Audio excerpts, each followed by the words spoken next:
and we've learned to play as 5 individuals as a team.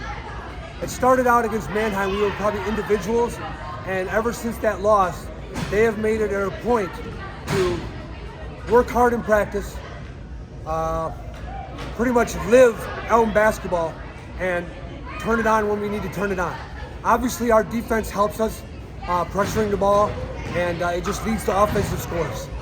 I'm so proud of them.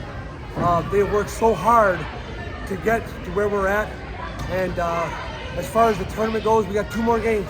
I could tell them that it's not over. I said we went 8-1 during the regular season, but it's not over. We got to win 3 games in the tournament, bring home that trophy. That's what we want to do.